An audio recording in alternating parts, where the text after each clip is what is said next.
France में जो आजकल हो रहा है उस पर काफ़ी दुनिया में बातें हो रही हैं और चीज़ें हैं। तो देखें, किसी भी चीज़ की बर्दाश्त की एक हद होती है, एक लिमिट होती है। जब वो बर्दाश्त की लिमिट पार हो जाती है, जब वो बर्दाश्त ख़त्म हो जाती है, तो फिर सोसाइटी में ये चीज़ें होती हैं। मुसलमानों को जो एक 1970s लेट 70s से वेस्ट ने कम्युनिज्म को लड़ने के लिए जिहाद को प्रोमोट किया और एक्सट्रीम फॉर्म ऑफ इस्लाम को प्रोमोट किया सऊदी अरब के ज़रिए, और जो इन्वेस्टमेंट हुई बिलियंस ऑफ डॉलर की, और पूरे मुसलमान सेक्टर्स में मदरसे कायम हुए। इवन यूरोप में आप देखें तो जितनी मस्जिदें हैं, जितने मदरसे हैं, वो सऊदी अरब के पैसे से बनाए गए थे। वो एक मकसद था उनका कम्युनिज्म से लड़ने के लिए, जिहादियों को आगे करने का। उसके नतीजे में एक ऐसी फोर्स तैयार हुई जो टोटल एक्सट्रीमिज़म पे और वायलेंस पे बिलीव करती थी। आज वो फोर्स कंट्रोल से बाहर हो चुकी है। मामूली से मामूली चीज़ों पे ये लड़ने भरने पे आ जाते हैं और तलवारें लेके लोगों के गले काटने पे आ जाते हैं। अभी तो इनके पास सिर्फ छुरियाँ और ये चीज़ें हैं। आप सोचें, अगर आप तब्दीली लाने की कोशिश करेंगे उन देशों में जहाँ पे मुसलमान मेजॉरिटी में है, जहाँ पे मुसलमान एक बड़ी तादाद में है, जैसे कि पाकिस्तान है, अफ़गानिस्तान है, हिंदुस्तान है, बांग्लादेश है, वहाँ पर रिफॉर्म्स लाने के लिए बड़ा एक आग और खून का दरिया नज़र आता है। फ्रांस की जब हम बात करें तो एक हद होती है। चार्ली हेब्डो के उसके ऊपर आपने कितने हमले किए, कार्टून ही बनाए थे ना। क्या एक कार्टून से आपका रिलीजन इतना कमज़ोर है क्या किसी के कार्टून बनाने से आपके वो हो जाते हैं? रिलीजियस सेंटिमेंट अगर आपके हर्ट होते हैं तो एक सिविलाइज्ड माशरे में एक पढ़ी लिखी कौम की तरह आप भी ऑब्जेक्शन करें, उस पर कौन एतराज़ करता है? हिंदुस्तान की मिसाल आप ले लें, जहाँ पे मेजॉरिटी जो हिंदू हैं उनका इस्तेहसाल होता है, इनकी रिलीजियस फीलिंग्स को ह्यूमिलिएट किया जाता रहा है सदियों से। लेकिन आपने कभी सुना हो कि वो तलवारें लेके निकल पड़े हों? 2 हफ्ते पहले एक ज्वेलरी की ऐड आती है इंडिया में। मुझे ये बताएं कि उससे कितने रिलीजियस सेंटिमेंट हर्ट हुए हिंदुओं के, कितनी दुकानें जली, कितने लोगों को मारा गया, कितने मुसलमानों पे या दूसरों पे हमले हुए, या इनकी ज्वेलरी की दुकानों पे हमले हुए। टाटा ग्रुप इतना बड़ा ग्रुप है। यही चीज़ मुसलमान के साथ होती तो इस वक्त आग लग चुकी होती टाटा ग्रुप की कई जगहों पे। बंगलोर में हमने देखा ही ना, मामूली उस पर उन्होंने थाने तक को आग लगा दिया। तो ये मुसलमान के लिए समझना ज़रूरी है कि रिलीजियस सेंटिमेंट आप ही के हर्ट नहीं होते। आप 24 घंटे जो दूसरों के रिलीजियस सेंटिमेंट हर्ट करते हैं। पाकिस्तान में जहाँ मेरी अपब्रिंगिंग हुई है, हमें बचपन से सिखाया गया है कि जो नॉन मुस्लिम है वो चूड़ा है, ये हमें सिखाया जाता है। हालांकि चूड़ा पंजाबी का एक लफ्ज़ है, ह्यूमिलिएटिंग वर्ड फॉर सफाई कर्मचारी। उसको पंजाबी में पाकिस्तान में चूड़ा कहते हैं, विच इज़ ह्यूमिलिएटिंग। लेकिन पाकिस्तान में कोई ऑफिस में भी कोई क्रिश्चियन या हिंदू काम कर रहा है, किसी पढ़ा लिखा है, उसको भी चूड़ा कहते हैं। इस हद तक आप दूसरों का ह्यूमिलिएट करें, सब सही है। काफिर कहें, भंगी कहें, चमार कहें, आपको सब जायज़ है। लेकिन जहां आपके ऊपर बात आती है तो फिर आप फौरन लड़ने मरने पे आ जाते हैं। तो ये डबल स्टैंडर्ड, ये हिपोक्रेसी है ना, ये मुसलमानों को अपने अंदर से निकालनी होगी तो मसले हल होंगे। I support every action by French government. Eiffel tower के नीचे 2 मुसलमान औरतें बुर्का पहन के अरब औरतें जा रही थीं, उनका किसी 2 क्रिश्चियन औरतों ने कत्ल कर दिया नफरत के अंदर आके, विच इज रॉन्ग। मैं वायोलेंस को हमेशा कंडेम करता हूं। स्टेट सजा दे, कितनी भी सख्त दे, या फ्रांस की स्टेट अगर क्रश करने के लिए एक्सट्रीमिस्टों को वायोलेंस का यूज करती है बाय स्टेट फोर्सेस, एग्रीड।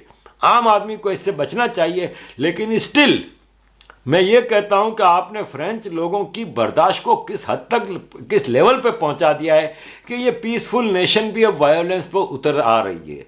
डरे मुसलमान कि जहां हिंदुस्तान में 80% हिंदू रहता है, जिस दिन वो भी वायोलेंस पर उतर आए तो आपके लिए तो पनाह नहीं होगी कहीं फिर। तो इंसान बन जाएं तो बेहतर होगा हम लोगों के लिए।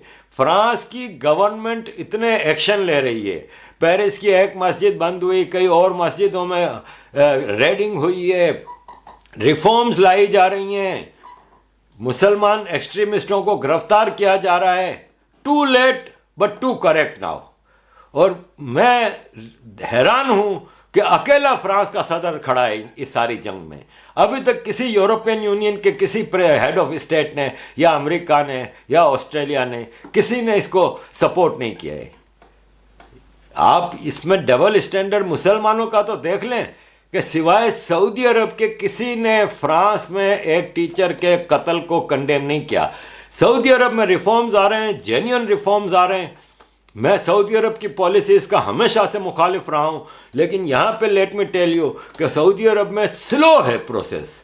लेकिन आप ये तो देखें कि आज से 5 साल पहले सऊदी अरब में औरतों को गाड़ी चलाने की इजाज़त नहीं थी, पर्दे की सख्ती थी, ये था वो था, बगैर महरम के वो निकल नहीं सकती थी। अब ये तब्दीलियां आई हैं। आप लोगों के लिए ये छोटी तब्दीलियां होंगी, ये बहुत बड़ी तब्दीलियां हैं। और सऊदी अरब आहिस्ता आहिस्ता रिफॉर्म कर रहा है। रिफॉर्म का मतलब मैं कहीं नहीं कहता कि आप कुरान को तब्दील कर दें। देखें, जो कुरान आपको ये कह रहा है कि आप काफिर को मारो और काफिर जन्नत में नहीं जाएगा, यही बाइबल भी कहती है, यही तौरात भी कहती है। लेकिन कौन सा ऐसा क्रिश्चियन है जो इस तरह वायोलेंस करता है? तो समझने की ज़रूरत है कि आज आप 1400 साल पहले की सोसाइटी में नहीं रह सकते। सुन्नियों के इमाम अहमद रज़ा बरेलवी ने 2 किताबें लिखी हैं ये कुरान के ज़रिए ये साबित करने के लिए कि ज़मीन है ना वो साकिन है, एक जगह खड़ी है, और सूरज उसके गिर्द घूमता है। वक्त ने साबित किया है ना, या आप साइंस की थ्योरी को अब झुटलाएंगे? तो मसला यह है कि हमें भी चीज़ों को समझना होगा कि कुरान 1400 साल पहले की एक किताब है, उसको आज के दौर में आप मानो अनएग्जैक्ट पूरे के पूरे मान के साथ नहीं इम्पोज कर सकते लोगों के ऊपर। आपको कुरान पढ़ना है पढ़ें, नमाज पढ़नी है पढ़ें, लेकिन एक तो आप दूसरों पे इम्पोज ना करें, और दूसरा ये है कि आप ब्लास्फेमी के नाम पे अगर वायोलेंस पे उतर रहे हैं तो फिर आपको पहले अपने आप को भी तो बदलना है। आप जब मर्जी आती है अपनी मुस्लिम सोसाइटी में जाके देखें माइनॉरिटीज़ के साथ आपका क्या रवैया है, फिर आप कैसे इन मुल्कों में आप एक्सपेक्ट करते हैं कि आपके साथ अच्छा सलूक होगा। मैं देख रहा हूं एक सूरत हाल के ये इंग्लैंड में अपीजमेंट हो रही है, न्यूयॉर्क में एक नई फोर्स बनाई ऐलान होती है, और न्यूयॉर्क में मुस्लिम पेट्रोलिंग फोर्स शरिया इंपोज करने के लिए। इस हद तक अपीजमेंट आप करोगे तो बड़ा नुकसानदेह है। आगे चल के ये आप अपने मुल्क में एक फसाद बढ़ाने की बातें कर रहे हैं। यूरोपियन गवर्नमेंट्स को आगे बढ़ के फ्रांस को सपोर्ट भी करना होगा, और जो चीज़ें फ्रांस कर रहा है वो उनको आज करनी होगी। स्वीडन में क्या हुआ हमने देखा, नॉर्वे में क्या होता है, जर्मनी में क्या हो रहा है। ये वही टीचर है ना जो वेलकम रेफ्यूजीज के बोर्ड लेके रेफ्यूजियों को सपोर्ट कर रहा था। जो लोग आपको वेलकम कर रहे थे आज आप उनको कत्ल आम कर रहे हैं इनका। तो फिर आप इस मुल्क में, इस दुनिया में बल्कि आपके लिए रहना मुश्किल हो जाएगा। जब पूरी दुनिया मुत्तहिद हो के आप लोगों को का क्रश करना शुरू कर देगी, तब आप वही विक्टिम कार्ड लेके खड़े हो जाएंगे। भारत में भी आप देख लें कि किस हद तक वो हो रहा है कि मुसलमान 2 दिन से उस पुलिस ऑफिसर की खबर को एक्सप्लॉइट कर रहा है कि देखें मुसलमानों के साथ हिंदुस्तान में क्या हो रहा है, कि वो पुलिस वाले ने दाढ़ी रखी है तो इसलिए इसको सस्पेंड कर दिया गया। ये गलत तासुर है, उसको दाढ़ी रखने पे सस्पेंड नहीं किया गया। वो अगर पक्का मुसलमान है ना तो उसको आप याद रखिएगा कि उसने जब पुलिस फोर्स ज्वाइन की थी तो इसने कुरान पे हाथ रख के ओथ लिया था कि मैं पुलिस रूल्स की को फॉलो करूंगा। और पुलिस का एक रूल है वहां पे यूपी में कि आपने दाढ़ी रखने की मना नहीं है, आपने दाढ़ी रखनी है तो उसकी परमिशन लेनी है। और वो आदमी को बार बार कहा गया कि आप परमिशन लो, लेकिन इसने परमिशन नहीं ली, इसलिए इसको सस्पेंड किया गया। परमिशन लेके वो दाढ़ी रखे तो वायोलेशन तो उसने अपने कुरान पे हार लिए हुए ओथ की है।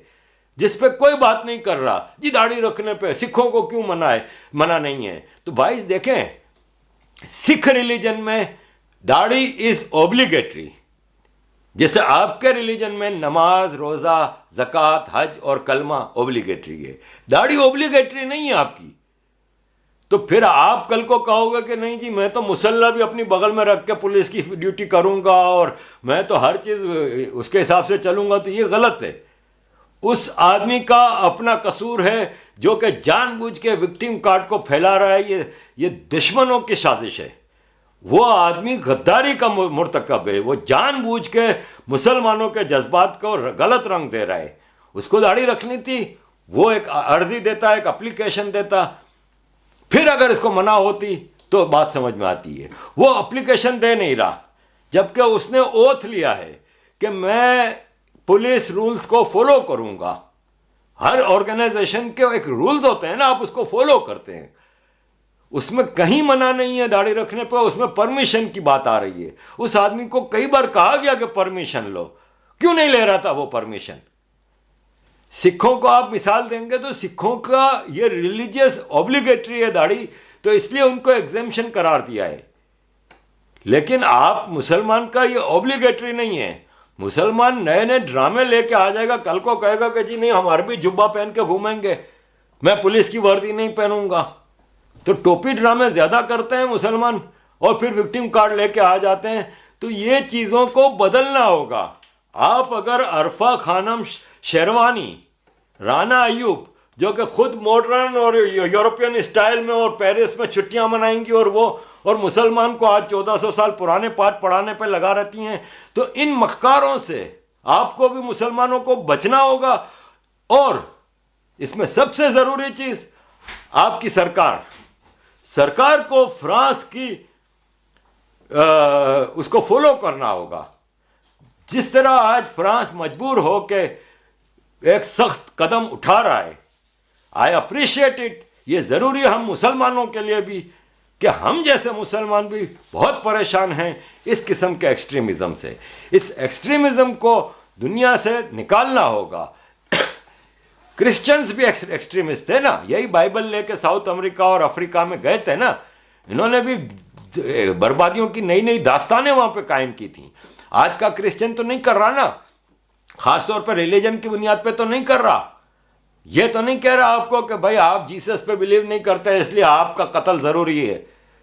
तो मुसलमान को ऐसे जो सबक पढ़ाते हैं, जो पाठ पढ़ा रहे हैं, ऐसे कम्युनल लीडर्स अवैसी टाइप के, जिनके अपने बच्चे तो इन सारों के यूरोप अमेरिका में अय्याशियां करते हैं, उनसे बचना होगा। ये बहुत जरूरी।